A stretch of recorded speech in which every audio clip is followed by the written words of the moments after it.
I'm shaker. Oh, bitch, you know I'm grinding like a pro skater. Baby mama bugging, I'm so quick to hit ignore. Buku bitches in my bed, I got scales all on my floor. I got money on the line, plus I'm clocking that galore. I got bitches kissing bitches, oh, them bitches go explore. I'm feeling way up, well fuck it, I stay up. Put your bitch on my Snapchat, when I fuck up I make her. She want a chance with me, cause she know I'm a rapper. I give a dick but I never get feelings, cause shawty I know what you after. Okay, they watching me, they watching me, they watching me. They watching me, they watching me, they watching me. They watching me, they watching me, they watching me. They watching me, they watching me, they watching me.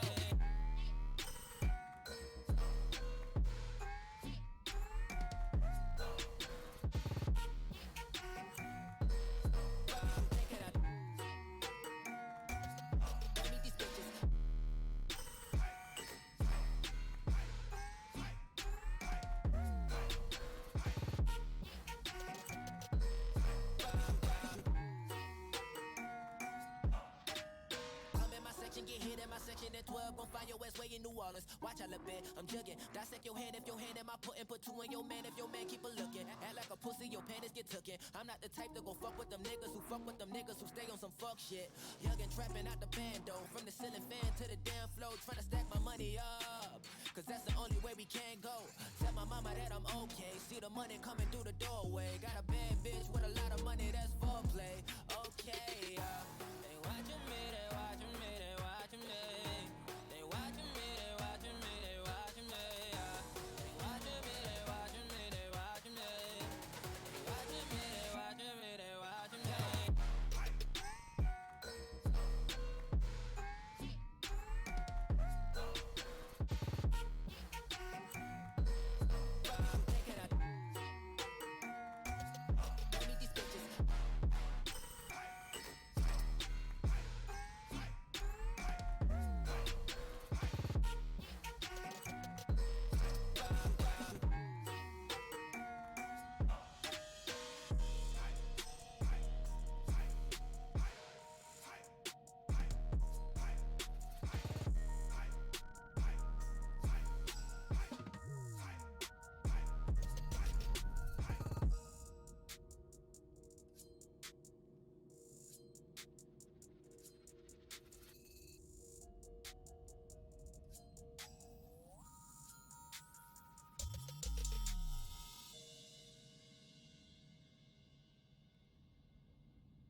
Absolutely. Looks like we're back. All right, welcome, ladies and gentlemen, to week 2, I believe, of the Collegiate Valorant Invitational circuit presented by Promo Gaming. My name is Coco, or my Twitter handle is @Scambion, and with me is Keg. Today we have UBC Premier Team defending on Heaven up against Lootre's Fanclub, and they are facing off for the chance at $1,000 prize pool and the advancements in the next promos tournament. What are you excited about today, Keg? I'm excited about everything. We were talking before the stream about, the pre-game analysis. Neither of us have really seen the two teams we have tonight, Looter's Fanclub and UBC, play too much. I'm excited to build up the little repertoire to see what they can do to bring it to the table. I believe we do have Haven first, and I'm excited to see how that's going to Sorry, go we're down. not live. Oh, are we not? Yeah, no, we're not. I got way too Oh, hyped early on. okay. Yeah, I wasn't sure, but Oh, no, we are. My bad. Oh, oh, we my are goodness. okay. I'm completely You riffing know what? everything. You know what? We're live and we're also not live. This is the Yeah. post-COVID world we live in, ladies and gentlemen. But like I said, Haven, they're gonna be UBC's defending on Haven, and immediately I'm already a little scared. UBC, well, not UBC in particular, but defending on Haven can be really scary. And I know Mr. Analysis over here, soon to be coach, wants to say that maybe I could be a little bit wrong here, that maybe the rotates in Haven, at least in my opinion, are just a little too much sometimes on the defending side. It can be really hard as a defender to figure out what, get into the head of the attacker and figure out Yeah. how you want to rotate around.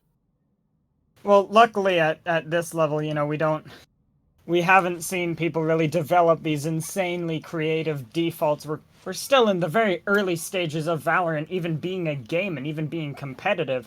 So really, we have so much left to see on these maps, see these new defaults coming out, and I imagine that with new agents, we're going to see even more creativity, not only on the defense, but also on the attack when we do see those site takes coming in.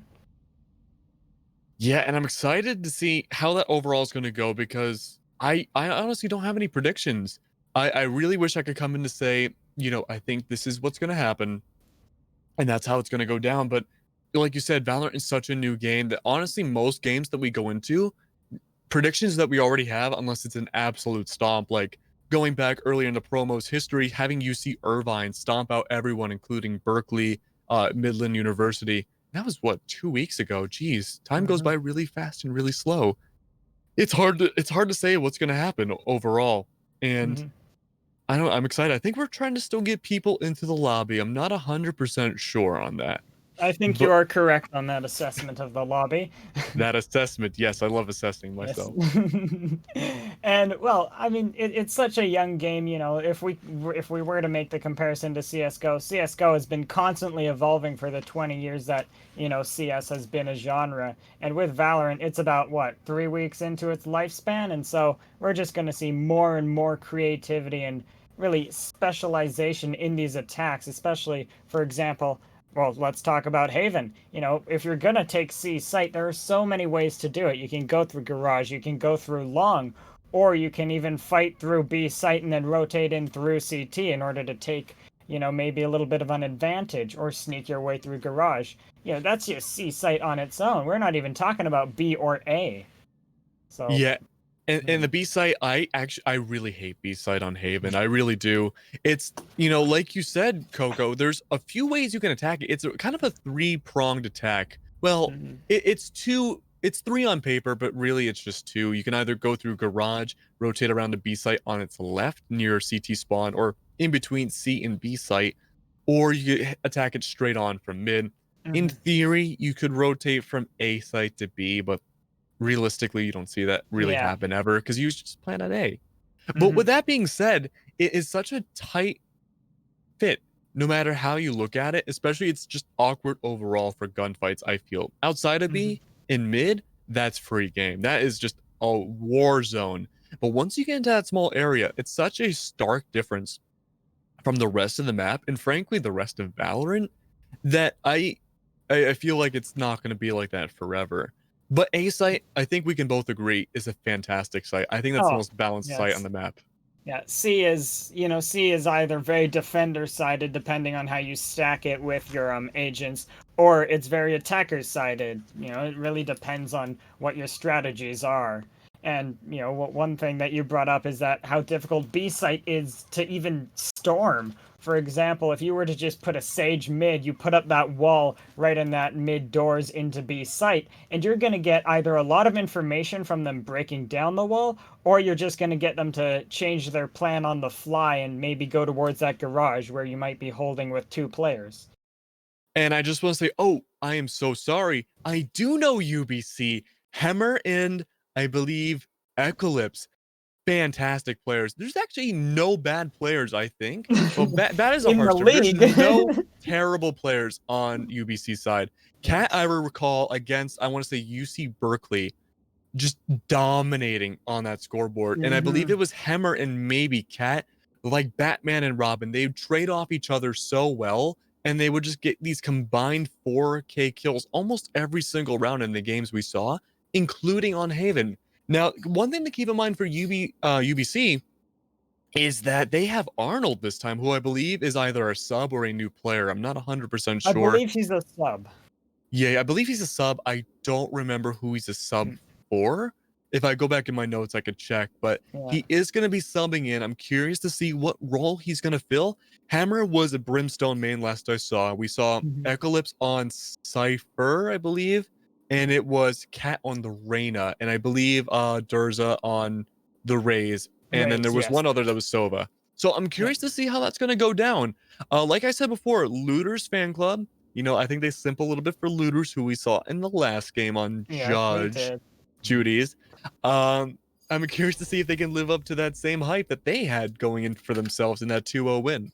Absolutely. And like you said, Hemmer and Cat, well, we actually got to interview Hemmer last time I casted, and he's been working with Cat for a very long time, and so they, like you said, they just play off of each other so very well. And I mean, that dynamic duo has absolutely done great stuff before. I see what you did there. They're literally a dynamic duo. I think at least 3 or 4 times in that cast I referred to them as literally Batman and Robin. Eclipse, now I remember the up on this Cypher. There were some up moments where it was just 3K after 3K, round after round with him. And what we saw from him before was an interesting camera on the defending side at A side. I remember, it's like all coming back to me at once. Like I just woke up from a deep slumber of Eclipse. He, outside of the heaven on Haven, would have a fantastic camera overseeing all of long A, pretty much to the entrance of where you connect from the link into Haven. I'm not sure if we're going to see that again, but we're starting off in that pistol round right now, and we're seeing a very aggressive A side push. Yeah. Now, normally on the aggressive side of A, you want to poke around a little bit, but it's a pistol round. You might as well not. Cat, though, with a triple kill, taking down the majority of the team. That's been Nacho taking out Cat in the refrag, and Nacho with the double kill, though, taking out Eco. Durza, though, wants to follow up, take down Durza. Durza taking down Platinum, and that's going to be a very, very quick round number 1 for the UBC on the defending side for Haven. Wow. I didn't even have any time to tell you that Arnold is a replacement for Gunner for the circuit. Right. But in respect to the circuit, Arnold has been more of a main player. So yeah, just a quick little update there. And we do see a light buy coming out from the defense here. I don't expect we'll see all too much excitement here for this round. Looks to be a C rush. Just a little bit of a light buy, buying up some ghosts and some utility. And I mean, when you lost round number 1 so divisively like that, you have to buy up because you realize you can't match up on pistols. Arnold immediately going into that kill on the Platinum. It's going to be a headshot through the smoke. Double kill, triple kill from Arnold. Where did that second kill come from? Durza's going to follow up against Nacho, and that's a 4K from Arnold. Easy peasy. Coco, that's not the only 4K we're going to see from UBC, or specifically from Arnold this game. Absolutely. I mean, Arnold has just been making waves in this league, really. I mean, every time I've seen him, he's just been on point. And with that 4K, I'd say that one of the most important things is, look at that, he's already halfway towards getting a res. And if he has some more performances like that, we could be seeing 2 reses, maybe even 3 this half. And that's just such big impact play from a Sage.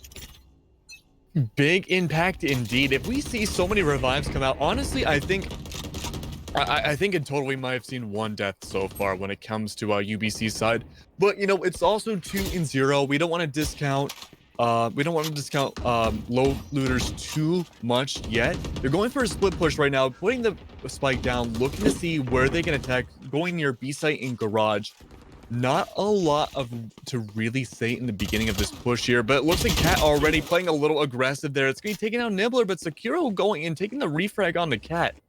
It's going to be a matter of what they want to do at this point, because A, for the most part, it's going to be completely trapped up, but C in garage, looking like a bit of a stalemate too, and that's going to put the attackers in a huge disadvantage.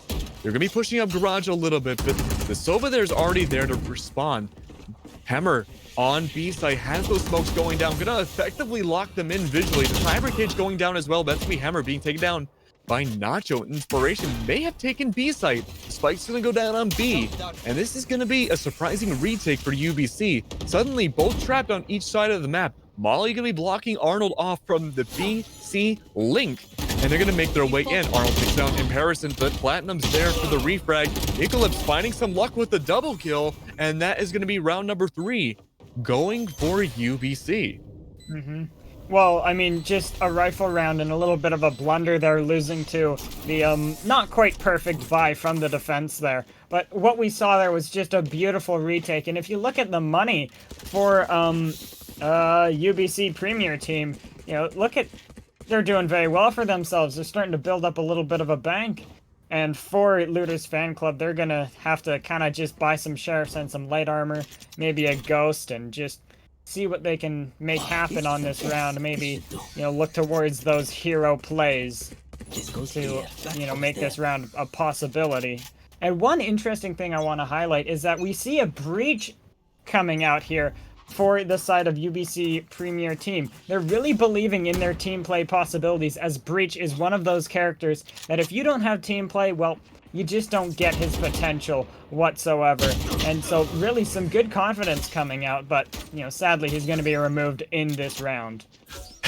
Commentator's curse right there. Coco, I think you bring up a good point. Breach is one of those really almost niche agents. I think in terms of design as well as, you know, his utility is really specific for how you want to play as an overall team.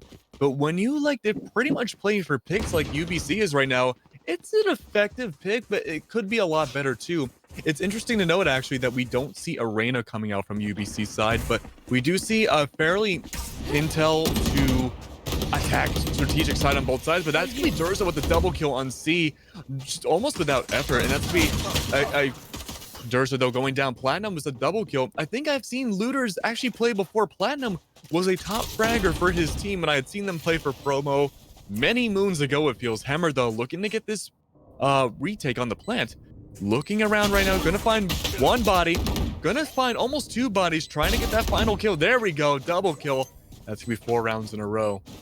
Yeah, well, that round got way too close and way too uncomfortable for the UBC Premier team. As just, well, you don't want to be getting those rounds so close. It was a light buy. Yes, they had sheriffs and light armor, but, I mean, to lose 3 people in what should essentially be a relatively free round, that's going to make it very costly, and it's going to bite them in the bank a bit. And so, you know, we're going to see an op come out onto that breach. I like to see this just because going for those early peaks is very, very good. And especially on a breach, you know, you can fall back and then stall them out if they're going to try and just hold W at you and, you know, charge you down with that operator. Yeah, I think it's really interesting that despite the really bad economy that Looters had last round, they still managed to get half of their plants down this game. 2 of the 4 rounds so far did go down in plants, especially with such a bad economy. Durza going to use the super arrow in the beginning. Not going to get any damage from that, but we are going to get the intel that there will be a garage push here, and Durza going to try to go for the shock arrows. Just take a little bit of damage, see what sticks. Not a whole lot going to stick, unfortunately, but we are going to see that rotate to C. Durza in a sticky situation to go down from the Hellfire. Platinum following up, taking down Arnold. C site getting hotly contested right now, and that's but Nacho taking out Eclipse, and Cat, last one alive, needs to pull a rabbit out of his hat.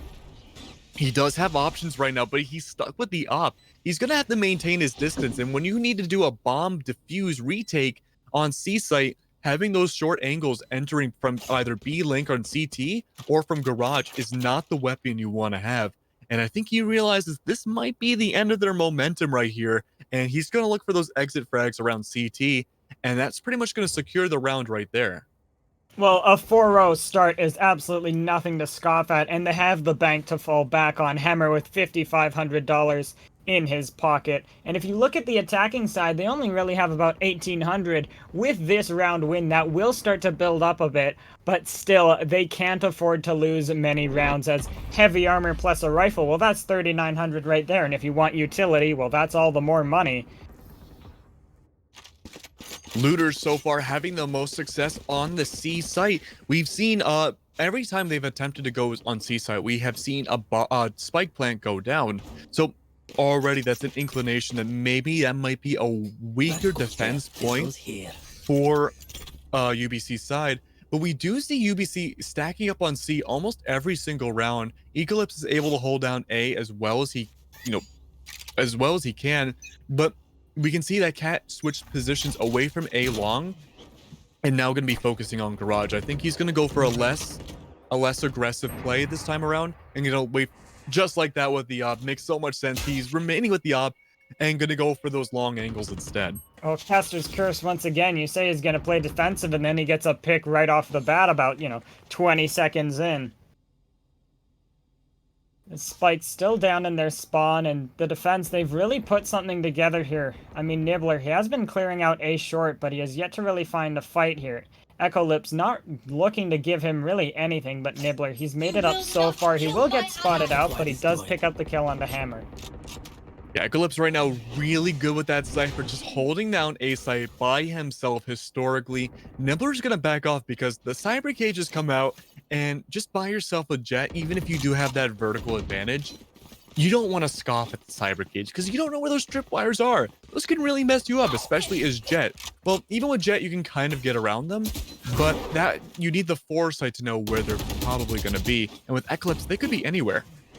But we do see that C rush right now. Durza with the Owl drone getting that intel for the rest of the team that the spike plant is going to go down. That's going to be Nibbler. No, I'm sorry, not Nibbler. It's going to be Nacho bringing that spike plant down, and they're going to be evacuating C site. So it seems like they're going to get that crossfire going on right here. We do see Sekiro going to be in the way of the Breach ult, and Breach ult is super nasty to see, especially with the op. It's just a great follow-up option. And really, it's going to come down to what Nacho can connect with. He gets one kill on the Eclipse, but it's not going to be enough because Cat gets the follow-up in Platinum, taking down Arnold. Going to suddenly become a 2v1 situation. Never mind 2-0 because Cat with a 3k on that op is downright nasty. Well, what we saw from that round was the attackers being very good about forcing out these rotations from the defense, and they just weren't able to close out the round though. As the defense, well, they just came in with something else on that retake, just taking heads and taking names, but I mean, the attacker's strategy there would have worked if the fights had gone their way, just as they were able to force those rotations off, make the defense sweat a little bit, make them doubt their own defaults, and I mean, it didn't pan out that round, but it could pan out if they try it again. Now, something of note is that Nibbler is rocking the op and having literally no income left from it. It's a risky spot too. You have high risk, high reward, facing off potentially with Hammer, who is just kind of rotating around B side looking for any kind of action going on. I don't know how I feel about this play from Nibbler. They did rotate around. They're pushing up on B, trying to scout it out. But even then, you've not wasted. You spent all of your economy on this. And so far, you haven't really made a statement to prove your worth on that yet. That makes any sense. And they're going to rotate out. It looks like they're going to be prepping for an A push. And that's going to be Cat taking down Nacho. And you lost a lot of your smoke potential already for the B site. Cat holding on to A, and that's going to be an op battle against Nibbler. Nibbler barely not getting that shot on the Cat. That was really commendable, though. Super arrow, however, from the Sova. Not going to find too much either, but it's going to be a huge A rush. It seems like the majority of, looters realizes this is a terrible idea. They've stacked it up. There's a Cypher on their side. It's going to be free on probably C, but no, they've proven me wrong. They're going to be rotating away and split pushing between A long and A short. And the sewer is going to find not any action, but Eclipse is waiting on the other side, just waiting for any action. As soon as he hears those footsteps, Cybercage is going to go down, and Nibbler going for that vertical play, going to be taken down. And Sekiro, though, follows up with a double kill. A-Site is looking suddenly really good. The spike carrier gets killed. You got to plant it right now. You have 1 second to plant this. It takes 4 seconds to plant it down, and you may have ran out of time, and you have officially ran out of time. UBC taking their 5th round. Sixth round.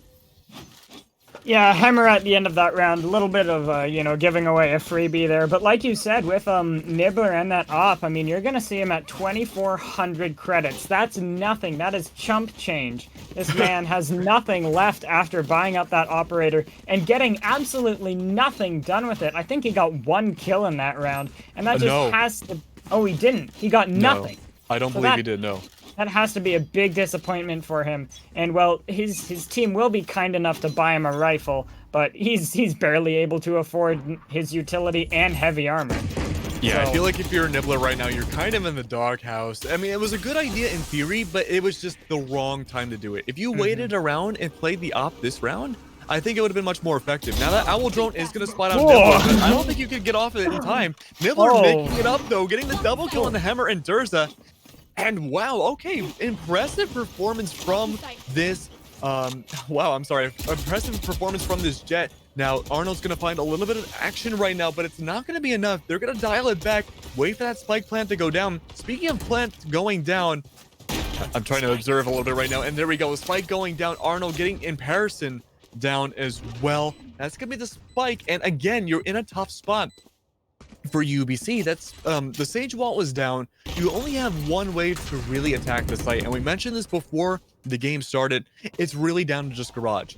Garage, however, going to be almost completely surrounded by the Hellfire, especially. Nibbler takes down Arnold, and you're just down to the Breach. That Breach is going to be able to find some motive, or some attack, but the Hellfire is going to go down once that diffuser begins, and that might be, yeah, you have to save at that point, not even beginning the touch. Once it starts going fast, you're out of time. Yeah. Well, I mean, there really wasn't much hope there, and, you know, Sage kind of giving away her life just a little bit for free there. It was looking doable, but you don't want to res in there. You know, you really don't have a way into sight. You have a Sage Wall in your face, and they know that you're going to want to come through Garage, so, you know, they're just watching Garage and making sure that you have no way into that retake scenario. And one interesting thing is that Dursa has currently bought a Bucky. And, you know, it's an interesting gun. It can go one way or another. It doesn't necessarily go in your favor, but he's gonna try and make it work. Dursa, he's done crazier things. And so, you know, Nibbler, as we said last round, he really opened it up. Yeah, he really did open it up. He opened up a lot of possibilities for looters right now. That 2K definitely helped kind of snowball the situation into allowing the attacking team to get a C-site plant. And, you know, if Nibbler can just keep doing that round after round, we can easily see we could definitely see a 6-6 or even 6+ attacks that go down for the second half. But Platinum taking out Arnold, but Cat claps back with a double kill. Sekiro taking out Cat in the refrag, though. Nacho taking out Durza. It's, again, a war zone outside of B.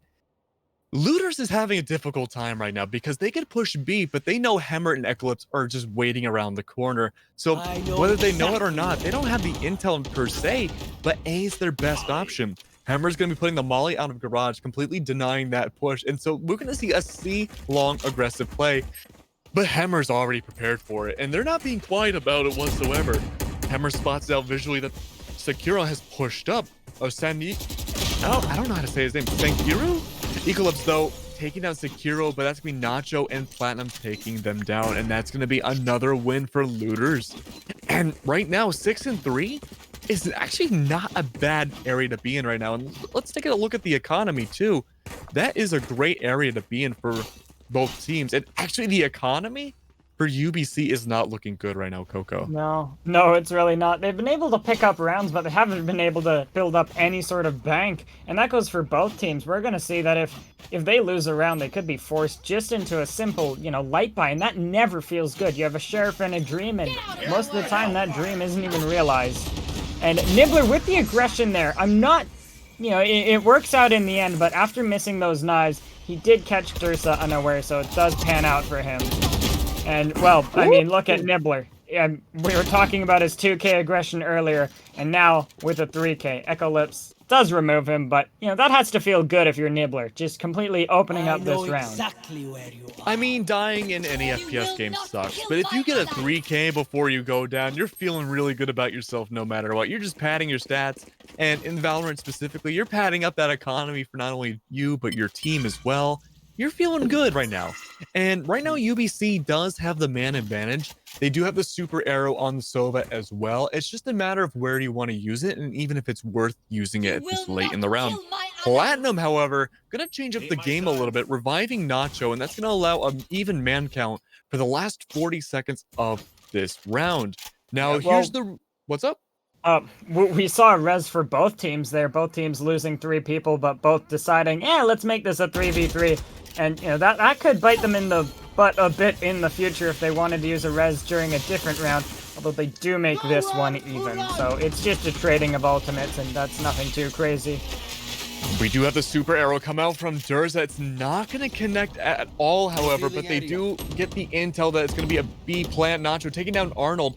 Probably going to be a refrag momentarily, and it looks like it might be going to Durza. Durza went with the refrag onto Nacho, but Platinum having his number right away. That's going to be Durza off the board. Eclipse needs to find a way to not... Oh, well, he's been identified now. He shot the camera. That's going to give away where he's at. Platinum taking down Eclipse, and that's going to be a 6-4 lead, 6-4 lead for UBC. Honestly, the game is getting much closer. It seems like Lootre's fan club has really figured out the overall defensive strategy that UBC wants to bring out, and they're taking full advantage of that. The answer is pretty much just aggression and coordination. And, we were kind of harking on Looters at the beginning of the game, but they have really pulled up in these last few rounds really effectively. Absolutely. There was a 4-0 lead, but then, look at this, it's a 4-6, so they haven't really given anything up.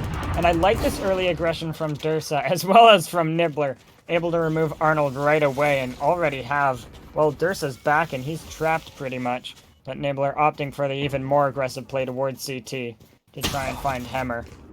This is by far the quickest plant we have seen in the game so far.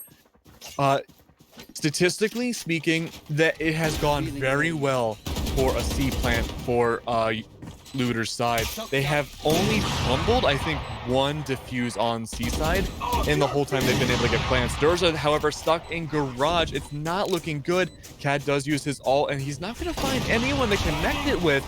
That's going to be a bad situation to be in overall. The defuse might go down. Durza taking down Nacho. It's a back and forth between the two teams. Secure on Platinum getting their respective kills. And that is Nibbler again with the 3K. Wow, talk about commentators curse Coco, because I said that we would be seeing a lot of 3 or 4Ks from UBC's side. But honestly, I think Nibbler just kind of took that same energy and translated it to their team. They just absorbed what we've been talking about and using it as fuel for their own attack. Well, a few rounds ago, we were kind of harping on Nibbler for going for that really early op and that expensive, all or nothing play. It didn't work out then, but, I mean, this man's made magic happen. And so, that's putting their economy in a pretty good spot, as well as putting, well, UBC's economy in less than an ideal spot. But it is the last round, so economy at this point doesn't matter. We could see a 6-6 half, and I mean, Looter's fan club, they've just been on a tear recently, stringing together 4 rounds in a row. That's, that's really impressive, especially after taking such an early loss in that round lead, able to bring it back to their side. Now, the main question, of course, is being the last round in the first half, is this going to be an attacker-sided game for both sides? Even though, well, UBC did get 4 rounds in a row initially. Is that going to be enough, though? Will they need to also really bring it back on the attack, or are they going to struggle a lot? That's what we're going to have to see. Emma Person does get the super arrow going out, identifying Eclipse, I believe. Eclipse is going to back off a little bit, but there we go. Nibbler attempting to use the ult, not going to find Eclipse, but instead Eclipse finds Nibbler, and that's going to be Hammer taking out taking down Sekiro, and that is going to be a really good position with 30 seconds left for UBC. The Spike trying to make their way to A long. They don't want to go for C site. And statistically speaking, we have not even seen a Spike be put down yet on the attack. But that could very well change now. They have 15 seconds to make something happen. Intel Dart's going to go down. Nacho taking down Durza. 3 Eclipse with the return. Emma Person takes down Eclipse in the refrag. Hellfire going down. And that just might secure. No, the Spike plant does go down. Hammer through the Hellfire, taking down Nacho. Now suddenly the pressure is on UBC. Only one left alive for I'm a Person. That defuse is going to go down. And not the 6-6 split we were thinking of seeing potentially, but rather a 7-5 going into the second half. We're just seeing a little bit of a utility fired off at the end of that half. A little bit of a celebration there, getting that half in, towards them. That 7-5, it's very, very good. Now all they have to do is string together 6 rounds in this half, and they have the map. Now, on attackers, stringing together, 6 rounds, that's nothing to scoff at. There's going to be some very, very impressive takes coming out here, I'd imagine. But, I'm starting to favor the attackers, not just because of the round score, but just because of how composed they look in those final rounds of last half. They looked really composed, Coco, and they took full advantage of C-Site. It's interesting to note that C-Site was the most effective site for looters when they were on the attack. They had some success on B, not a lot, but they had 0 success on A site. And I'm wondering if we're going to see a similar pattern on the reverse this time. Nibbler playing inside sewers right now, trying to see what he can find. Maybe he can find a quick headshot. Not going to find a whole lot, unfortunately. And we're seeing a much more, not aggressive. We're seeing a slow attack from the start of UBC. It's going to be a split push going through Garage and going through C long. It's all pistols right now, so there's no gun or utility advantage per se. It's going to be straight on aggressive plays now for UBC. I'm a Person does take down Arnold, and that's going to be the double kill follow-up for on Durza. Hammer taking down I'm a Person. Platinum with the refrag on the Hammer. Like I said, both teams are really good about getting those refrag potentials, and that's not something you see a whole lot in Valorant. These two teams are exceptional at that, and Cat stringing together 2 kills and Eclipse helping out with a 3rd. That is going to be a tough situation to be in, but Nibbler pulling through with the double kill at the very end, bringing the defuse. 7-6, first round of the second half, looking like it might go to Looters. Well, all that composure, it's just taking a little bit of a hit. Cat and Eclipse, they're able to string together an amazing 3K coming out of CT, making that round very, very competitive, but they just weren't ready for Nibbler's flank. And, well, Nibbler, I'm thinking, he's on the defense, but when he was on attack, we saw these amazingly aggressive plays coming out from him. Just the confidence, taking these fights, knowing he can win them. We saw a very early 2K from him, just running up mid, removes one, removes a second, and then, he does get removed himself, but that's more than worthwhile. And, he's on defense. I'm not thinking these attackers will know what hit them on these rounds where he does opt to go aggressive, as he is, currently doing. Yeah, aggressive plays indeed. Not too uncommon for the Jet, but I don't think Looters is prepared for the really aggressive plays and takes that we see on C-Side right now. Fight plant already going down. Nacho takes down Hammer. A triple kill, for Nacho going onto Arnold right there. This is a fantastic play going out from the teams right now. And Nibbler again with the double kill, following up the very end. That might have been the quickest round we have seen out of all the rounds tonight. And that's saying something with some exceptional plays going through. And that's going to even out 7-7 across the board between the two teams. The economy looking really good on both sides as well. Yeah, well, like I was saying, Nibbler with that aggression, it wasn't panning out that round as he was making his way up A short or sewers, and, they were going through C, but you know, that aggression not quite working out. We do see 5 Vandals here. We've seen a lot of, especially tonight, we've seen a lot of Phantoms being favored. But because it is Haven, you have those long sightlines, so you really want to have that one-tap potential from any range. And, you know, we're going to see, I'd imagine, a rather slow round here from the attackers, but the defense stacking up 3 on B. You know, they're just going to charge! Oh my god! Oh no, shut Look down at immediately. It looks like it was foreseen that Nibbler would be super aggressive, and wow! Looks like they're just trying to get that round over with, you know, move on to the next round, I guess. Okay. Yeah, they just decided, you know, we'll get an alt charge from dying, and may as well, why not? I disagree with that play just a bit, but yeah, they're the team, and yeah. To be fair, that was the first win on the second half that UBC has had, and I think that might be starting the momentum going again, because the super aggressive plays was very tunnel vision worthy, I would say. Maybe it was, like you said, getting the round over with, and now everyone's playing normally again. Well, I mean, Nibbler nearly getting that wallbang damage, but unable to do so. But now we see for these attackers, they're starting to build up a bit of an economy. With the last round kind of, you know, being thrown away, you almost... I disagree with that, because if you were to stay back and maybe get 1 or 2 picks, you could start to hurt their economy just a little bit. But by going so aggressive right off the bat and getting punished for it, their economy's in better shape than ever. Yeah, no, I think, actually, no, I was wrong. You're completely right about that. The economies of both teams completely improved. I think it was kind of a light by round. I could be mistaken, but Sekiro, whoa, Nibbler with a double kill on the op. Not something you see every day. And that might have been a collateral, actually. But No, Sekiro, it wasn't. No, it wasn't? My bad, my bad. And Sekiro does follow up onto the Sage kill as well. Suddenly the spike is down and you're kind of at a standstill what to do with your Cat and Sova. I'm a person trying to find those kills, not gonna be able to connect it. Cat is looking for anyone to peek out and be overly aggressive, trying to punish something, but not finding a lot. Smartly enough, Looter's hiding behind a little bit, gonna be blinded by the breach. Cat wants to make the follow-up, but Sekiro kind of figures out when they want to push up, and that's gonna be taking down Cat relatively blinded. Durza, last one alive, realizes there's 13 seconds left, tries to run away, but Nibbler with a 3K on the op says, no, not today. Your economy's still going to be hurt. More cheese in our pockets, and that's going to even it out once again, 8-8. Well, not being able to save that rifle, it isn't the worst thing to happen, because they were allowed to build up that economy on that really light by aggressive round that we saw earlier. But yeah, it's not going to be the worst, but that's certainly not what you want to happen. You want to save that Vandal. That way you could maybe bring out an op on one of your players, but, you know, I mean, Nibbler, he's really come alive in this second half. The first half I was a little bit, you know, worried about him, but no, this man, you know, he's put all the doubters to sleep with this.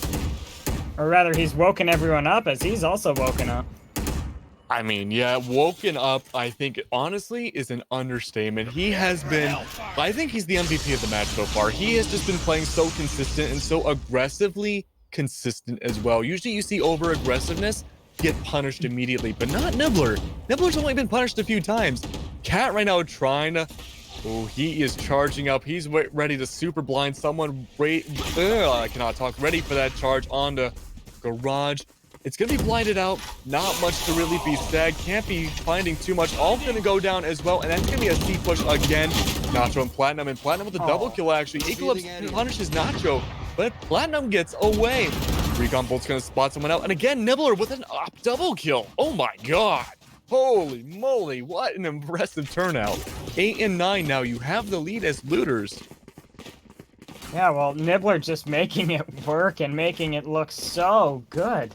I mean, I was a little bit hesitant when I saw this Jet pick come out, because Jet is really, really good if she can get an op in her hands, but she's not the most fantastic agent all around. You know, you're very much about that frags, kind of like Reyna. You know, if you're not fragging, you're not doing your job. And well, Nibbler, he's been doing a wonderful job.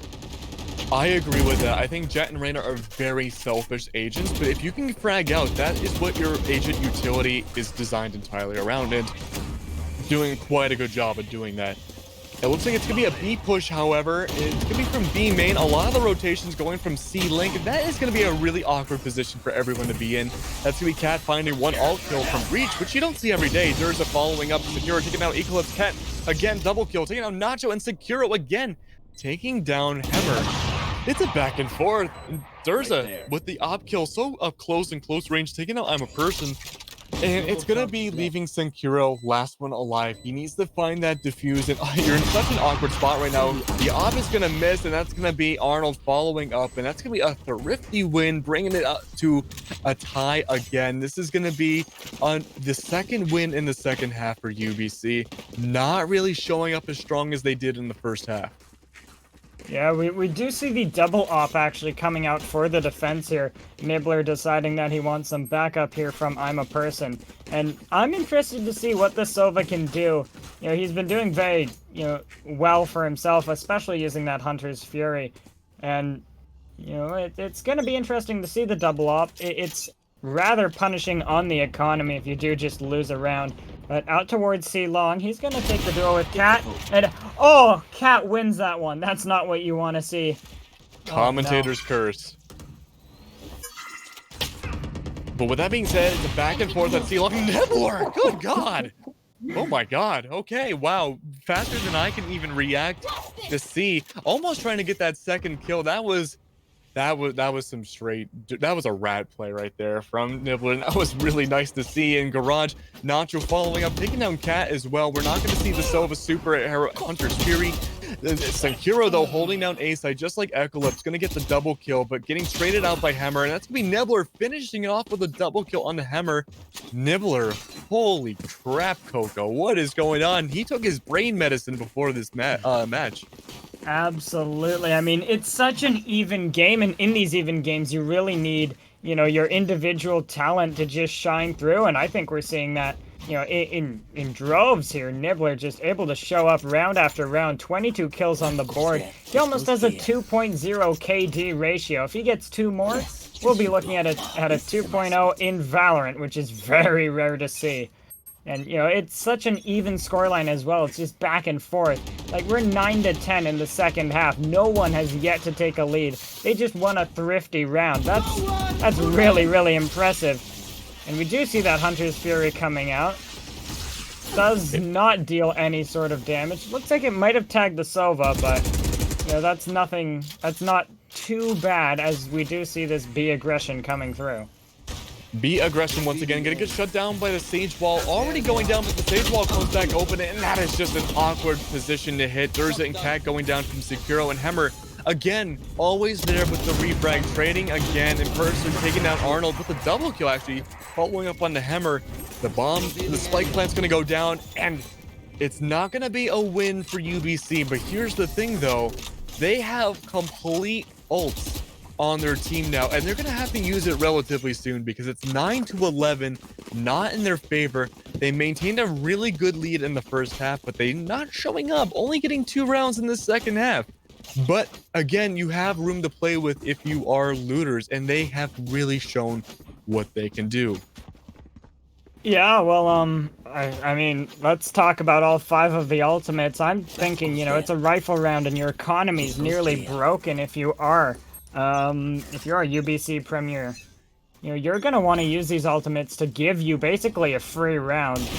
Because if you don't get a round soon, you're facing down, you're giving away the map, basically.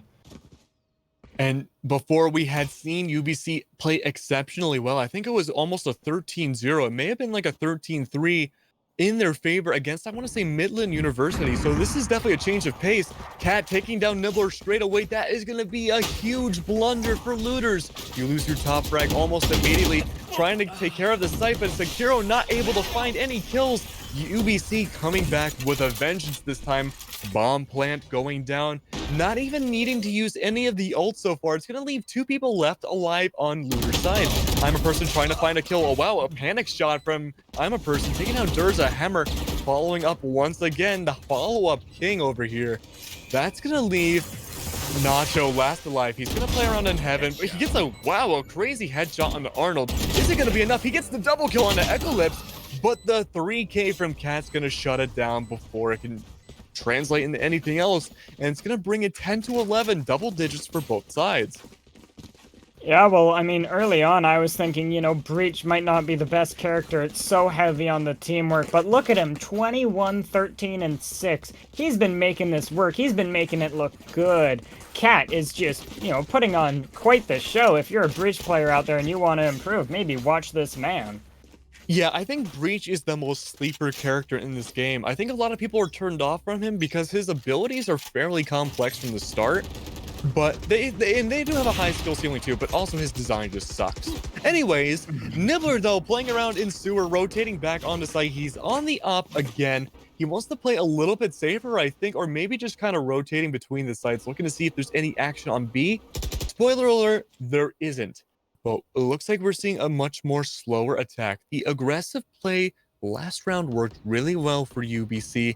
But it looks like this time around they want to play a little bit slower. Not so much play with their food, but they want to make sure they can get their initial picks and play off of that and see where their defenses are weakened. But right now, with a minute left on the clock, we're not seeing any headway made by UBC. They're poking around at what looks like to be a C push going through garage. C side being a little lackluster in that defense. They do have I'm a Person and Nacho kind of waddling around on the sides, but no real dedication to it. But they've heard garage and Hellfire's going to go down, shutting down that push so quickly. 30 seconds left. You need to be as aggressive as possible. Reach ult going down. Most of the ults have actually gone out by now on UBC's side. Echo taking down I'm a Person. Cyber Cage going to be taken advantage of. Not going to follow up, unfortunately. And that is going to be Dursa taking out Nacho with a shotful. Revive on Platinum. Nibbler with the op kill on the Hammer. Where's the follow-up? Where's the follow-up, Hammer? Oh, he's dead. Never mind. But that's going to be the spike going down on C site. And now it's just an awkward game of trying to take it back. Cat taking down Nibbler. It's looking like a UBC game right here. Nacho with Durza being taken down for the count. You only have 2 defenders left. 1 defender left. Eclipse with the 3K. He's on fire right now. And the Sage is in a sticky situation. She's been identified. Who's going to find it? And it's going to be Eclipse with the 4K. Bringing it to an even 11-11 in game 1. Versus UBC Premier in Looter's Fanclub.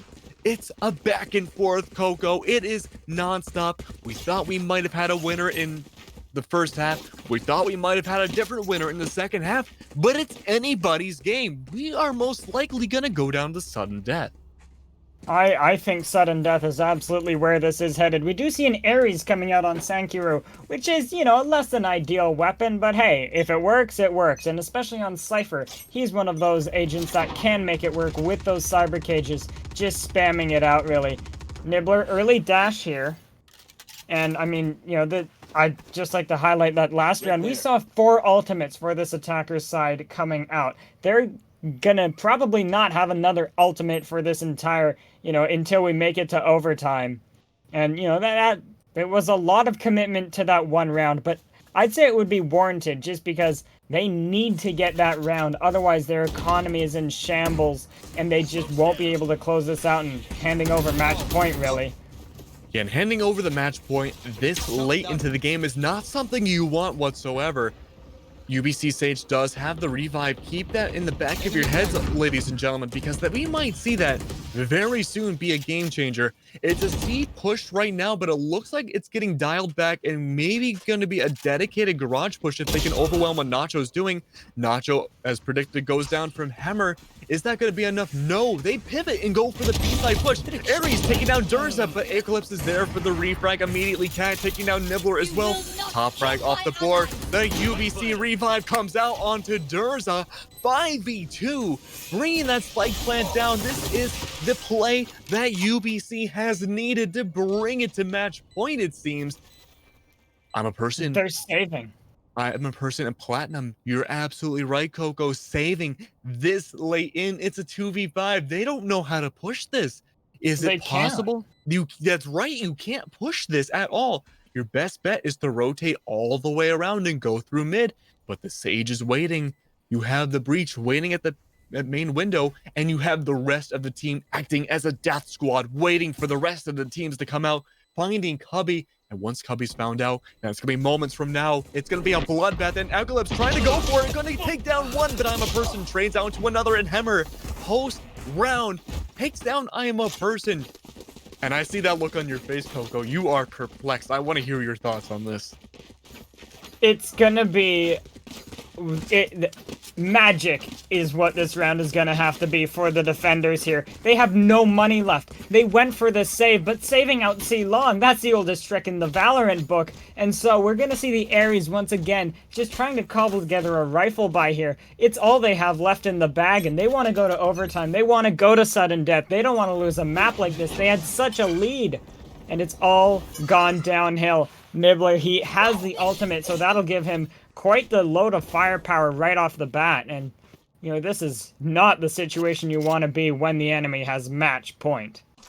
It's not the position you want to be in at all. And here's the main question. How do you bring this to a 13-11 if you're UBC? What can you do? You've been playing aggressive for so long, but it's been punished. You don't want to get too cocky, because if you play overly aggressive right now, it's going to get in your head. And we could see a reversal score right now. Durza and the rest of his squad looking like they're going to be peeking C long, but look at that defensive side. They're not taking any chances right now. We are seeing almost a full stack onto C, but that's going to leave B clear, except for Nibbler. Nibbler has their ult. They're going to revive. Oh, I'm sorry, not revive. They're going to updraft themselves onto the top, getting a little bit of damage onto that Sova, but Echolep's taking down Nibbler, and that might be a B plant. They could go with A. It's clear right now, but we're going to see that A plant go down. Hammer with a double kill on a person with the Hunter's Fury taking down Hammer. It's a 2v2. That spike is not down. In fact, it's the worst kind of down. It is on nobody's person. 25 seconds left. 20 seconds left. It's getting dangerous. They have to shoot down their own wall. Arnold's still trying to bring it through, but Platinum, all he has to do is play for time, but he's unable to. Cat, oh, that has to feel bad if you are Lootre's fan club. You were so close to overtime, but still, just, you know, rotating on to C, 4 players. They're not going to go C again. They've done C so many times. And so we just see that B aggression, only Nibbler to defend, and he's unable to really make anything happen there with his knives. A valiant attempt, a beautiful performance from Nibbler, but just, yeah, unable to finish off that game for his team. And that has to hurt if you are Looter's fan club. I think it would be unfair for me to say the whole reason why Looter's fan club lost was solely because of Nibbler. I think Nibbler would put Looter's fan club on the map in that second half. I just wish if he had played a little bit better for maybe at least 2 rounds on that first half, that would have been a Looter's game.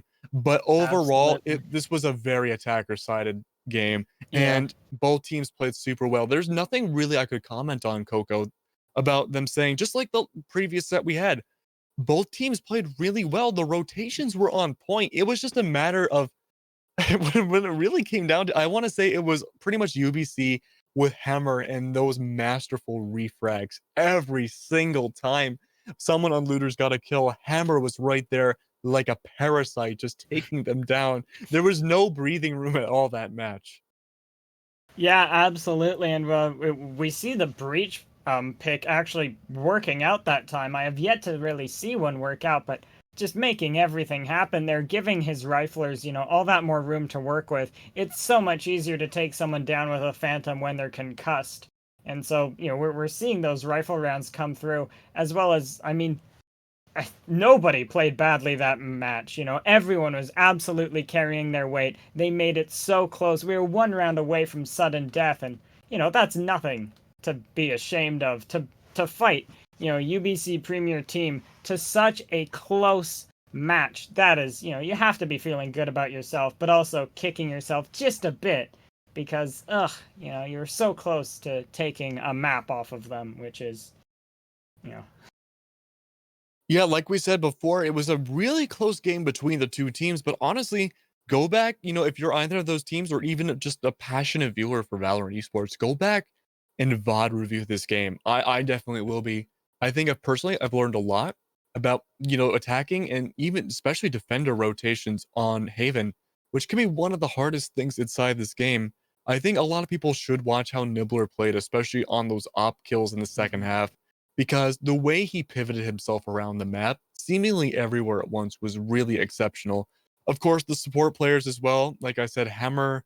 Um, I'm blanking on the Sage's name. They played super well as well, I'm and it's also just blanking.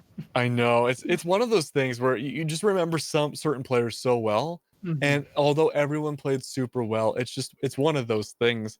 But I believe we have map number 2 for them as well, right? I just want to see if we can get any confirmation on that.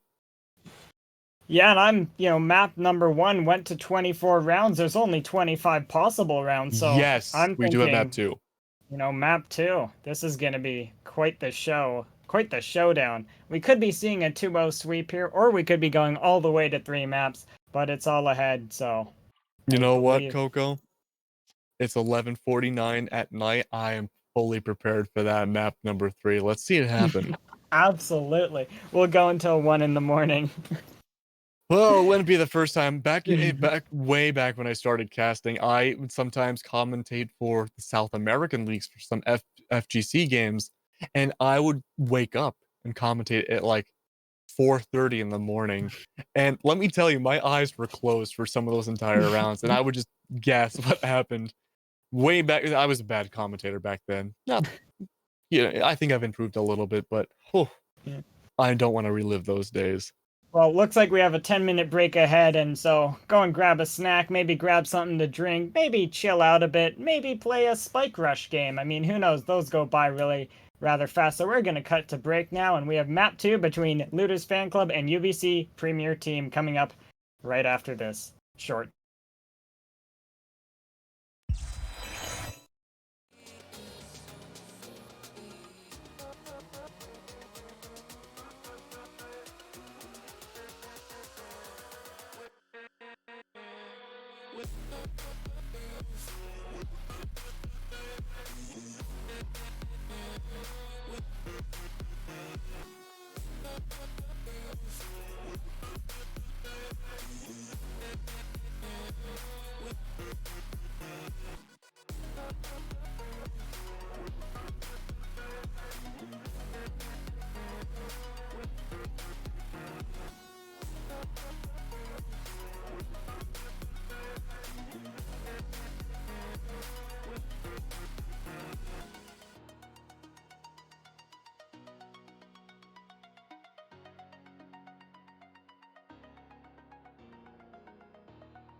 Alrighty, welcome back to the promo gaming. Well, it's part 2 of our best of 3 between Looter's Fan Club and UBC Premier Team. We had a little bit of a miscommunication, and so, you know, my friend Keglunek, he'll be joining us in just a bit. But, you know, it was...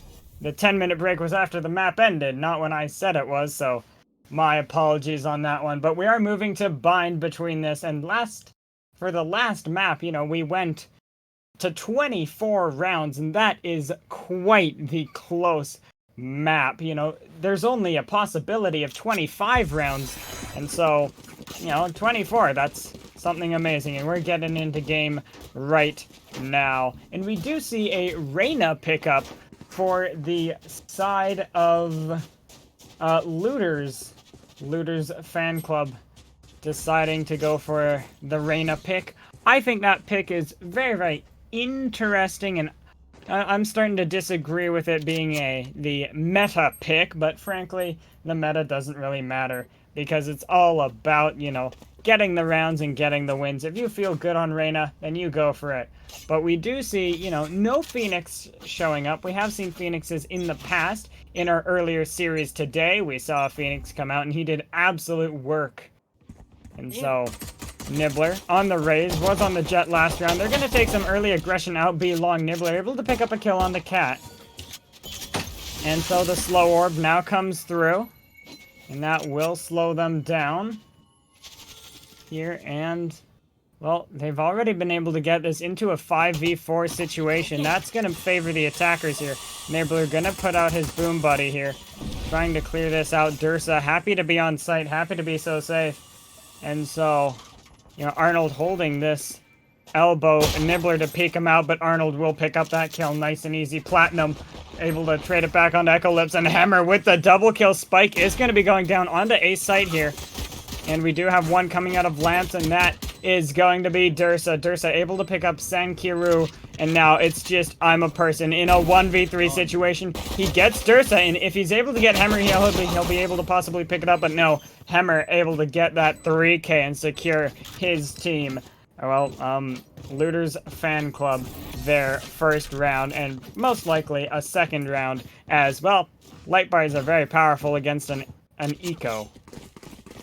Hello, I'm back. I overplayed the amount of time we had on our break. To be fair though, in my wholehearted defense, ramen and eggs is a great combination. Absolutely. No one's gonna stop you on that. Yes, we just had a little bit of a miscommunication, so Keglenek rather is gonna be, well, he's just a little bit late, but frankly, ramen and eggs, I'd say that's worth being late for. You. I'm glad you understand. But you know what else I also understand? A B push right now. We see the shorty coming out from Nibbler. Already, this is spicy right here. They're playing full Rainbow Six right now, full tactical action. They're gonna notice someone just barely poking out behind the cargo crates. They're trying to get the full cross map kill. That's gonna be Cat on their signature Reyna, getting that double kill with the Stinger, no less, on the B site. And that's gonna be Dursa with a follow up on the Sankiro. It's not looking great. In fact, Sage on the attack is cutting through A, going all the way around without the spike. That would have been the perfect opportunity for a plant. They probably take notes for the next round. But with that being said, stuck on CT, that's going to be Hammer taking down Platinum in a flawless second round win. Yeah, we see a very, very valiant attempt coming out from the attackers, forcing up on that round. And, you know, they didn't force up so much that it would hurt their rifle round coming up. Maybe they can afford just a little bit less utility. But really, that's not what matters. What matters right now is the firepower. And if we look at the side of Looter's Fan Club, they're defending on Bind. And, well, they don't have the right tools for the job. They're still bringing SMGs to this round. Whereas UBC Premier Team, well, they're bringing nothing but Vandals and Phantoms here. And so we see Vandals and Phantoms, man. With that being said, right now, Eclipse finding... Oh, no, I'm sorry. Hammer finding that first kill onto Nibbler. I'm not sure where Hammer was. Oh, he was right behind Eclipse. That makes a lot of sense.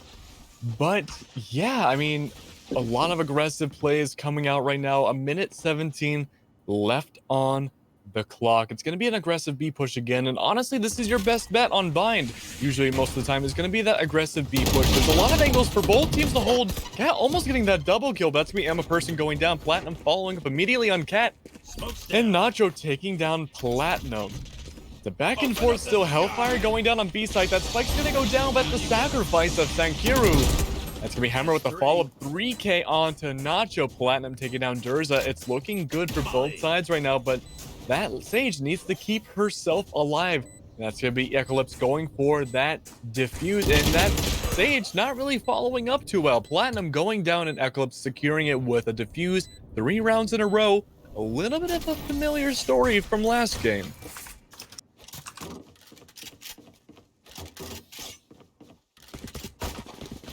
Well, I mean, we're gonna see, you know, a little bit of a force buy up here. It is a kind of sad force buy because, you know, you have 3,000, you know, credits in your bank, and so you really want to buy something with it, because if you were to, you know, not buy anything, you'd have a little bit of a surplus of money going into a rifle round, and they will go for a light buy here, but looks like that surplus of money is going to be all happy, is going to be all fine for them, and we're just seeing UBC is on defense and Looter's fan club is on attack. Sorry, we were miscasting that a little bit earlier.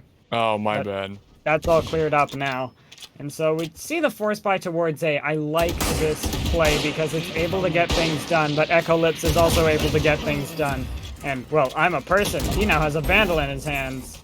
Yes, you are a person. I'm glad you know that, Coco. Durza, though, Durza trying to find that next kill, taking down Platinum, and that's going to be another win for UBC. Yes, UBC winning once again. It's a yikes situation for Looters right now. They need to be able to bring this back on their own defensive side. Again, this is the story we've seen before. Hammer going 10-1 right now between 4 different rounds. That's insanity. Yeah, well, Looters fan club, they're going to have to get a good offense here going.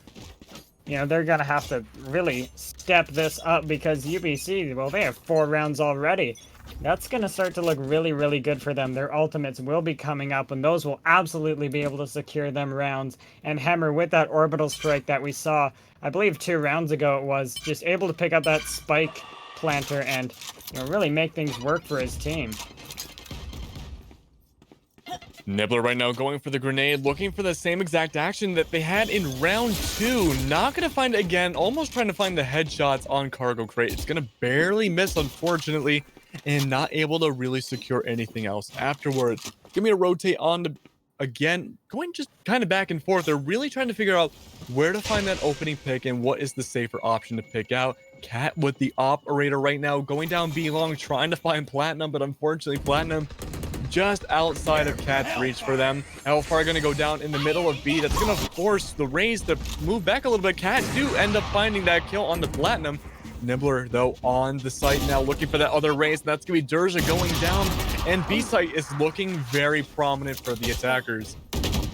Looters right now trying to find that final little push. That Spike's going to go down, and that's going to be Hammer and Eclipse, Batman and Robin trying to find the rotate around the elbow, and CT trying to find some sort of kill. Neural Theft going down. That's going to reveal their locations, but that's not going to affect Hammer.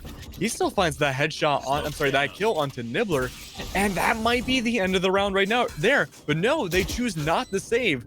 They want to keep forcing up and trying to get these kills. It's a 2v3, but if anyone had to do it, it might be Hammer and Eclipse. Eclipse going for the defuse. Hammer looking for the follow-up. Eclipse takes down I'm a person, and that might be too little too late. Hammer takes down Nacho, and Sekiro takes down Hammer. That is going to be a 4-1 right now. 1 point on the board for Looters, bringing it at least away from the donut to a single point. Yeah, and I mean, that does absolute wonders for their economy, as, you know, Platinum, who will be able to buy up here. I do believe that Sankiru bought him a rifle, but he'll be sitting on 2,700 this round. I mean, Sage's utility is not exactly the cheapest, but still Platinum will probably be able to, you know, buy up an operator next round if they do want to go for that route. But if they're able to hold on to these rifles, their economy will start to build. And for the defense, you know, their economy is still not in the best place ever. having just lost that round, they're looking at possibly having the light buy if they do lose this round. Yeah, it's interesting to keep note that Eclipse and Hammer chose not to save. That would have helped their economy quite a bit, but instead they did force up and get a few kills, but unfortunately that round loss is going to hurt quite a bit. Cat getting that first kill down onto Platinum. Hunter's Fury going out from, I believe that is, I'm a Person.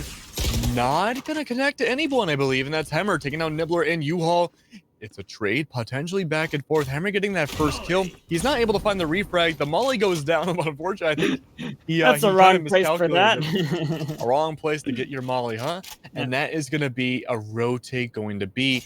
Cat backing off from that B-long angle. That's going to give the attackers permission to move up without much of a contest.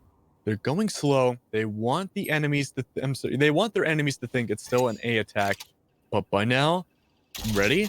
That sound cue is going to let them know the rotate needs to happen. You can see from Durza and Hammer, the rotate is already beginning now. The angles on Garden are effective, and that's going to be one kill going down to Nacho. Arnold with a follow-up on the Sekiro.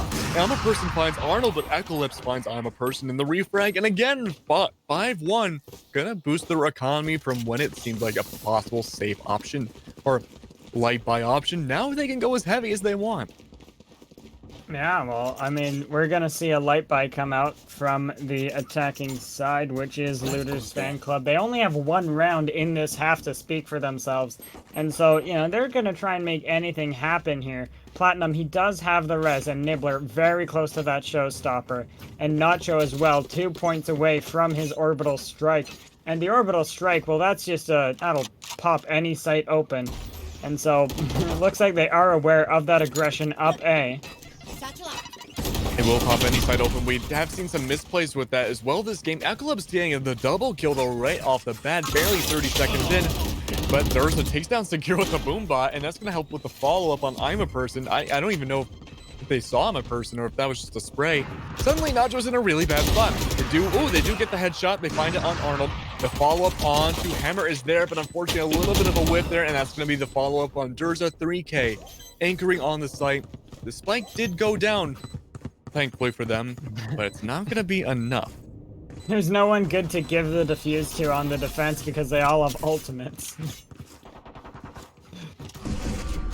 Who wants that ult point when they already have all the ones that they could possibly want? But that round, it will, one, secure a good rifle round for the attackers here, and also, they have now 3 ultimates on the board, so that could also really help them out. And, Nacho, he'll be able to pop open a site, like, really, no problem whatsoever. And then Platinum as well with a res, possibly a complete round turnaround for the utilization of that res. And Nibbler, well, it's a showstopper. You're going to expect some pretty flashy plays here. I hope we get some flashy plays. They're some of my favorite plays. But with that being said, it's an early aggression right now. Not a lot to really say to be completely... Never mind. Nibbler taking down Cat, and that's going to be your top frag off the board. You lose out on the Empress this round, but Sage does have the revive. We could see the comeback of Cat at the end of the round, or even the middle. Right now, though, it is kind of a stalemate between the two teams. Nibbler could push up, but there's the tripwire in the way to catch them out, and there's a lot of defense on B. It is just Eclipse by himself. Luckily, there's not much of a contest on A either. The spike gets picked up, and they're going to rotate to B.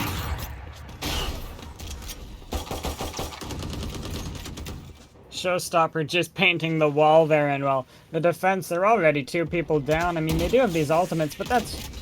this is really, you're not in a good position if you're defending this. You do have Orbital Strike, and I think he will want to pull this out here. Yep, we will see him on his little gauntlet. That will force them out of hookah. And that will give these guys a pretty good chance into this. Clearing out the corner with Molly. And, well, it's Nibbler on the op. Yeah, Nibbler on the op. God. Proven to be scary once and for all. Again, 3K on the op against Hammer, and that is going to secure a second round on Looter's side.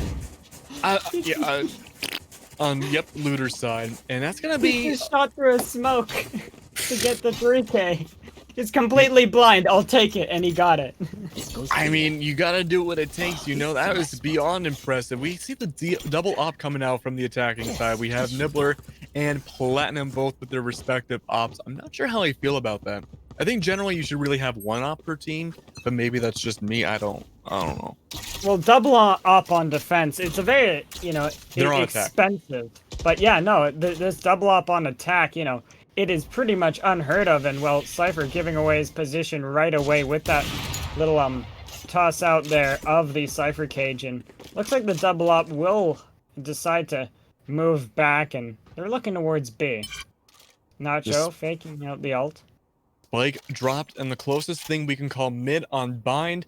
Both teams trying to scout out what to do. We've seen traditionally a lot of B plants so far. It's actually been kind of 50-50 if it's A or B. They really like to play the rotate game. Bathroom's completely neglected every single round on the attack.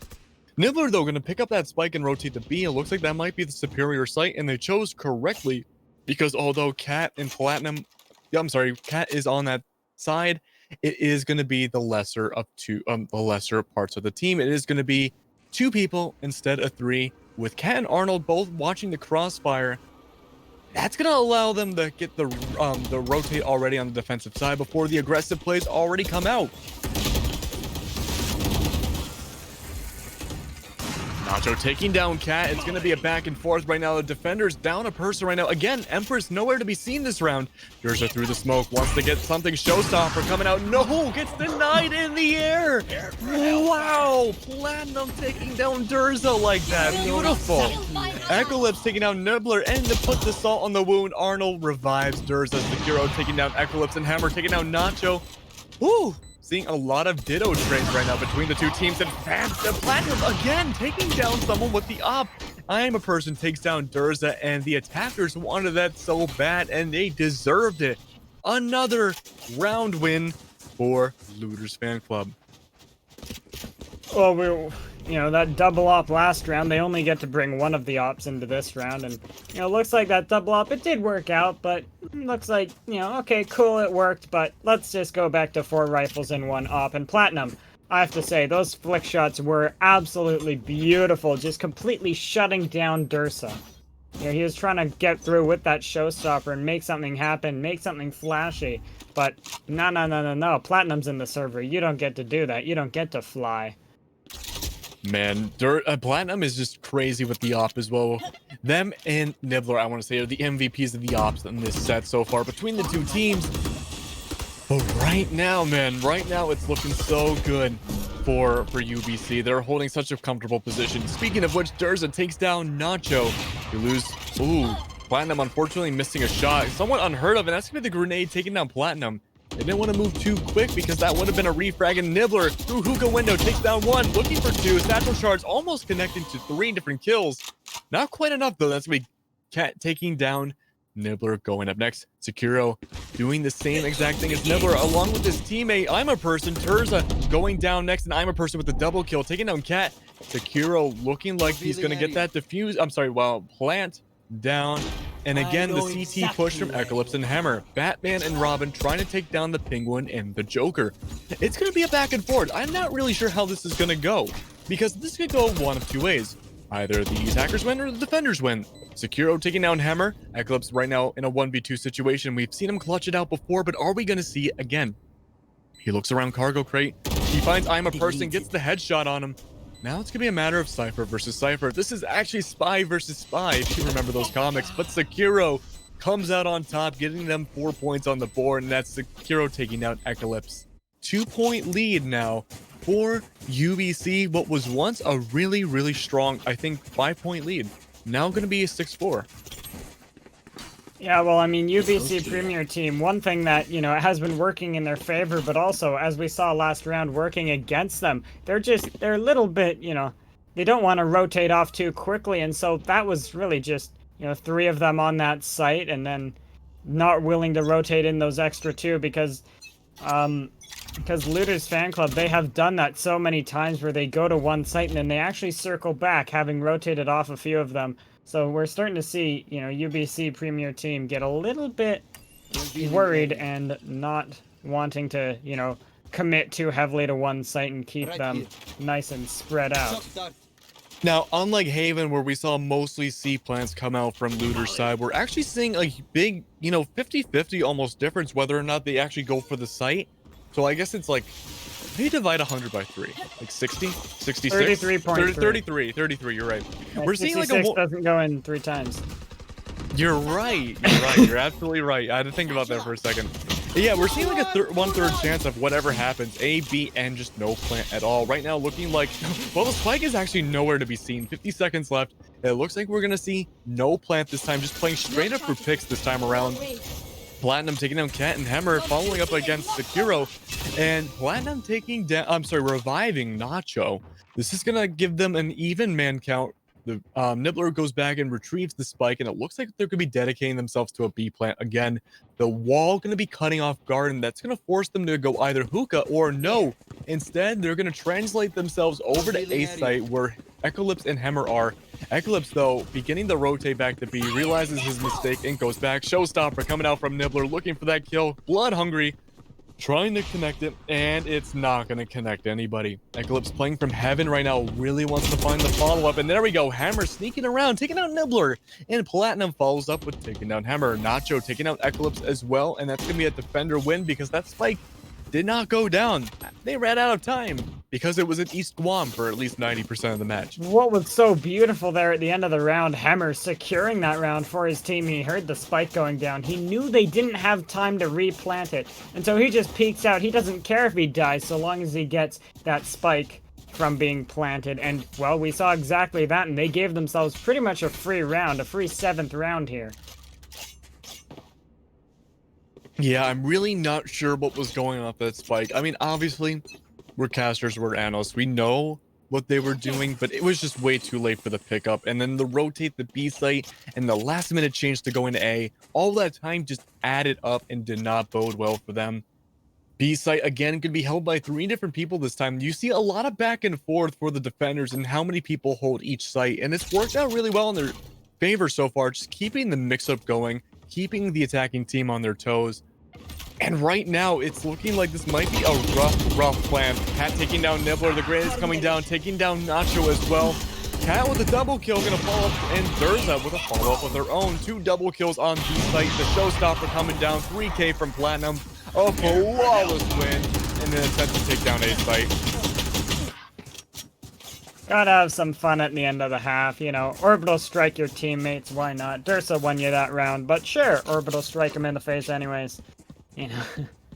Oh, we've all been there. College gets crazy sometimes, orbital striking your roommates and your friends. But the new half is a little different than we saw on Haven. It was actually, I believe, I have to check my notes real quick. I want to say this is actually closer. No, it's actually the same. Actually, no, I'm sorry.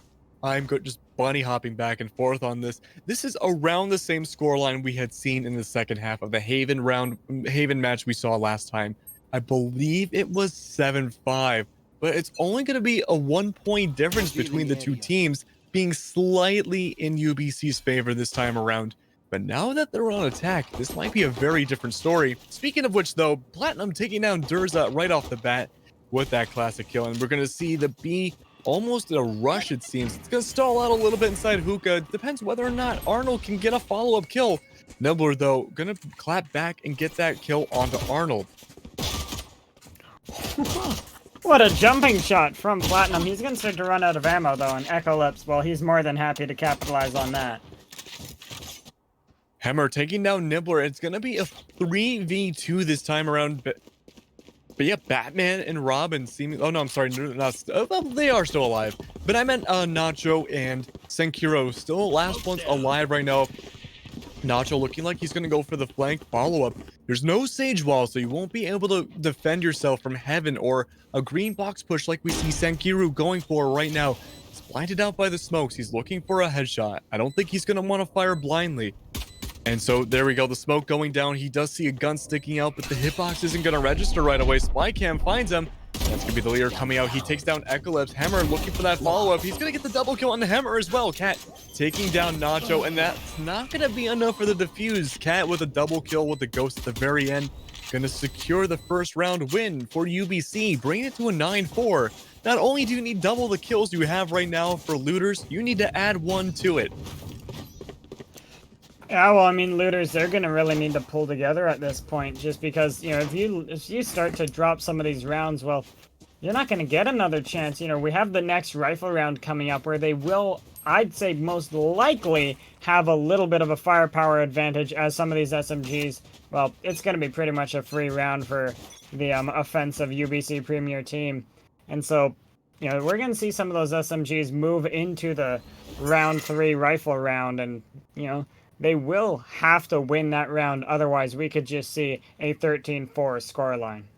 We very well could see a 13-4 scoreline. I want to give Looters a little bit more credit. I think they could at least get 2 more rounds before we hit that 13 mark. But again, I see where you're coming from with those projections. Platinum already taking down Eclipse, though. This might throw us in for a loop, Coco. And Durs is looking for that grenade. He knows at least one is going to be inside Garden, but he gets the double kill on Nacho and Platinum. Durs again with the grenade, wants to find another one. It's going to find out that B site is almost completely clear, except for I'm a person hiding inside cargo crate. I'm a person gets a classic double kill. Arnold follows up, however, and that's going to leave it to a 2v2, managing to even itself out. Actually, I'm pretty surprised about that. Hammer and Platinum right now need to figure out and coordinate together what they want to do to take this site back. We do have Senkiro right now looking around for any potential angles, but little do they know, both of the attackers are relatively off the site. They're going to be hiding in Teleporter. Nibbler's looking around on Garden, not finding a whole lot of action, and suddenly Stimbeacon on the floor. Arnold with the double kill, taking both down with almost no problem at all. That's going to be a 10-4. Well, like I said, it all comes down to this rifle round. If Looter's fan club is able to get this rifle round to go in their favor, and Nibbler going for the Odin, actually, I love to see this sort of gun come out, just because it's gonna either do everything or not do enough. But with that, it looks as though, you know, we're not seeing that big of a buy come out from UBC. You know, they're just going ghosts, and looks like they're just going to save up for the next round. Normally we see this round 3 rifle buy, but opting just for a light buy, wanting to bring that economy advantage into the next round. And if they win this round, well, they're going to be sitting more than pretty. What has been neglected for most of this round is going to be a full-on bathroom push. They are playing pistols again. They are saving a lot. Boombot going down. Not a carrot in the world. Triple kill with the Phantom take with Senkiro. That's going to shut down a lot of the attack right there. That's going to be a potential point on the board. 4K from Sank. That's going to be a flawless win that they desperately needed on Looter's side. It's going to bring it 10-5. It's still an uphill battle. But winning a safe round like that isn't the worst thing in the world, but it is a good start to the momentum.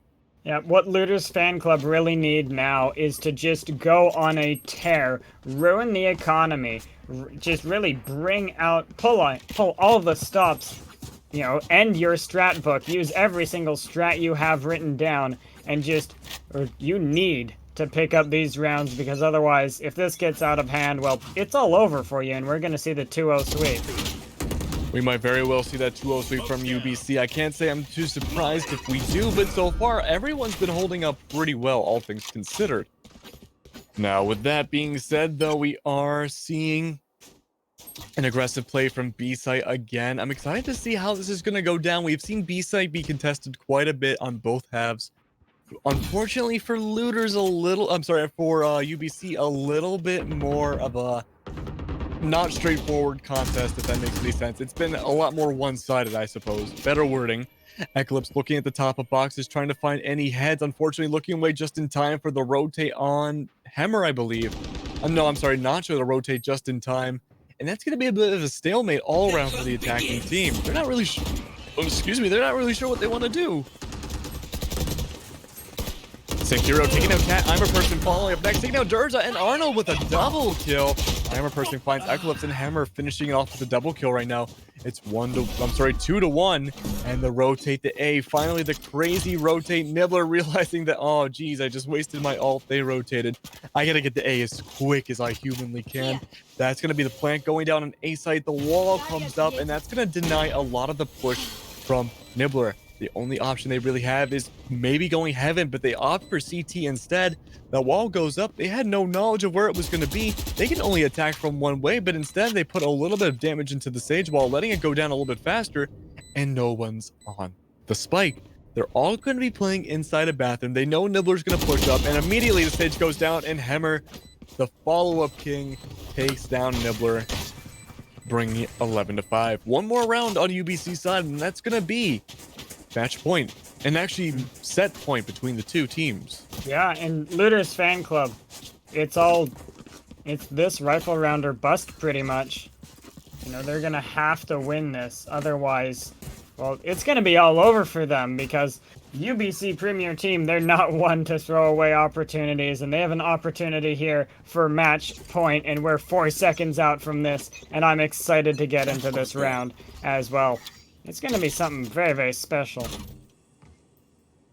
Yeah, I'm curious to see how this is going to go. Again, you know, I have faith in Lootre still. They performed very excellently game number 1, and they're not showing up as much as we saw in game number 2. And hopefully we can start seeing that momentum change. They did win a few rounds, but just not enough so far. Well, in this half, they've only been able to pick up 1 round so far. Just UBC really doing very well for themselves in this half. And Cat taking down Sankru already. That's not a good start. Losing your probably most consistent player on Looter's side, and that's going to be the Odin through the wall, taking down Durza. Hellfire goes out, and it looks like it doesn't matter because Cat gets the refrag no matter what, squeezing the life out of Nibbler. I'm a person looking for that Hunter's Fury right now. Not going to connect, unfortunately, to anybody. I think he might have taken a little bit of damage off of the stage. But that's going to be Cat going down, and it's a 1v1. Plant is dead. And suddenly, I Am a Person needs to find again. How are you going to get this diffuser when there's 3 people on the board trying to find you and kill you? You already used your ult. Now would be a great time to use it, but unfortunately, it's already wasted. Shots went off. They know exactly where he's at. The lines of sight are there. He can't push this, and Durza from behind takes them down. Yeah, now, I mean, you know, they don't have enough. It's going to come down to a light buy for them. And that's really all they have left in the tank. They're gonna have to buy everything they can possibly afford. We see a Stinger, we see some Spectres coming out. 1 Phantom on I'm a Person in Platinum. Well, he only has 1,400 there, and he will buy up a Sheriff. Oh, this is a nice spot. It's their last hope. Ladies and gentlemen, for Promo Gaming, we are 12-5 on map 2. Set point for UBC Premier over Looter's Fan Club. If the attackers win this next round, we will be done for the night. This will be the best of 3 going down. But if we see a 7-round, I believe my math is right, an 8-round win in a row. 7 to overtime. That's right, 7 to overtime +1. We will see map number 3. But right now, it's going to be Mount Everest to climb. Platinum right now already holding on to Hookah. It's a save round 2 for your potentially last round. We see Sage with the Sheriff, Hammer with the double kill right away. The momentum on Looter's Fan Club, unfortunately, just not what we saw in map number 1. Cat following up with the rest of his team in the rotates, and we see the rotates on the defensive side being incredibly slow as well. And that looks like the Sage might be catching out on that tripwire if they don't identify it right away. They're playing slow, but they do revive Nibbler. They do revive them, and they realize where Nibbler died, and that's going to be a huge line of sight going into Marketplace. It's looking like a firing squad already. Cat taking down Nibbler, Cat taking down Nacho with a follow-up double kill. And last but not least, in one final... Oh, no, I'm sorry. There's 2 left alive still. Nibbler was the only one that went down. Durza... I'm sorry, Hammer taking out Platinum, and that's going to be Person taking out Durza, and Eclipse taking out I Am a Person. That is going to be 13-5, ladies and gentlemen. A 2-0 set win point for maps in UBC Premier's favor. Well, that was quite the attacker side from UBC Premier Team. They only gave up 1 round there whatsoever, and I mean, if you look at the scoreboard, Hammer just 23 and 8. Cat 15 and 11. Just what a performance coming out from those 2 players. I mean, performance indeed. Both teams played really well. Unfortunately, Looters, I don't know if they just haven't scrimmed or maybe even played Bind as much as they have Haven, but we just did not see the same performances we saw in map 1. Now, that might have been the way the map, the sides went initially. We did see, I believe we saw, we did see UBC Premier go for the attack in map number 1 and Haven first. and then they brought it back on defense on the second half. This time they started on the reverse, and that gave UBC a huge lead in the beginning, and they just ran away with it. And unfortunately, after a while, they just lost steam. It looks like we're getting Eclipse in here for an interview. This is going to be a very entertaining one, guys. Definitely not something you want to miss. Hey, Hello, Eclipse. Ooh, knock on wood. How's it going? Good. I mean, that was quite the series to watch. We really wanted to get our revenge for the tournament. So even though they split up, it still felt good. Yeah, it felt good indeed. We're really impressed by the amount of effort you guys put in for those matches.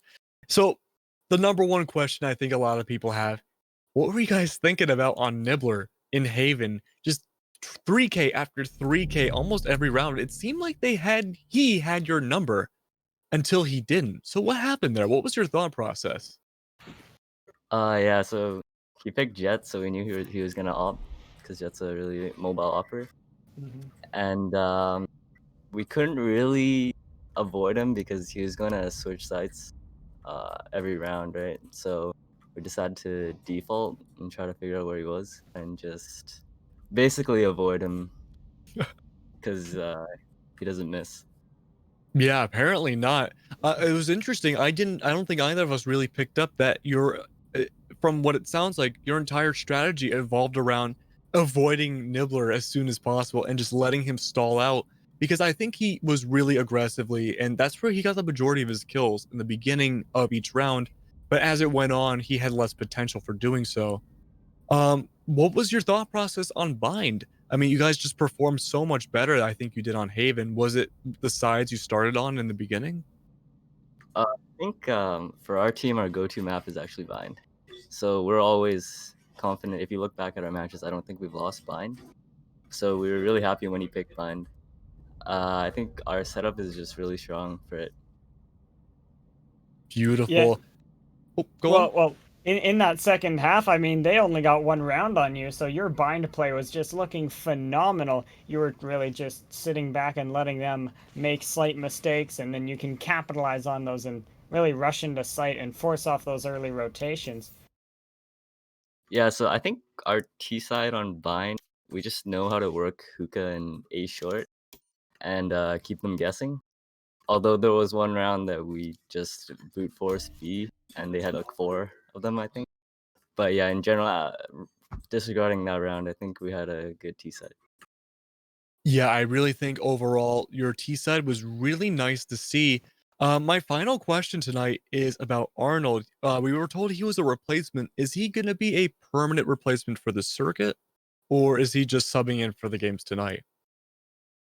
Yeah, he's gonna be our starting member, starting today. Yeah. Beautiful. Well, he had an excellent performance as well. His Sage definitely much better performing than we've seen a lot of other Sages in promo gaming so far. And I think he's going to set a new precedent of how Sage players should play. Really dependable solo site holder. On C, on Haven, we can really rely on him to solo hold and just delay them with Sage. I just have a final question of my own, and I'm just wondering, the UBC versus UCI rivalry and how it felt to win over the team that best them in the final of the tournament. It felt nice, but they did split up, so we didn't have to play against Go Zig or Go Home. So even though they split up, it still felt nice. But it wasn't like the exact team that beat us. The spirit was still there, but you beat it out in that way. But, Eclipse, thank you again for coming on for the interview. It was so nice to see your teams duke it out again against someone else and coming out on top 2-0 on your maps tonight. Hopefully, we'll continue to see an excellent performance going forward. With that being said, I think we are done for the night. Yep. I think we only had 2 play games. I just have a quick little spiel at the moment. I'm just trying to get our socials up. Where are they? He beat me to it. Shucks. Alrighty, so for promo gaming, go and check them out on YouTube. and they have a new video called Week 1 Highlights. This has some funny moments and some absolutely jaw-dropping plays. And on Instagram, you can find them at Official Promo Gaming, and on Twitter, if you want, just tweet at them, and their at is, well, at Real Promo Gaming. And if I didn't say at enough in that sentence, you know, I need to change my attitude. And so Sound like a Star Wars character. absolutely. And you know, I think that's all from me. I've been Coco, and you can tweet at me, you know, at Scambion, hurl anything you want. Yeah, you can find me on Twitter as well as at Kegluneck, KEGLUNNEQ. Yeah, say whatever you want to me. I'm sure I'll have a kick out of it regardless. But make sure you follow both of us and Promo on Twitter. We'd love to have you guys come back Yep. to see future games. We'd love to see you guys interact with us and interact with you guys as well as a community. And until then, we'll see you next time. Absolutely. And don't forget that Twitter handle at Real Promo Gaming.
Money.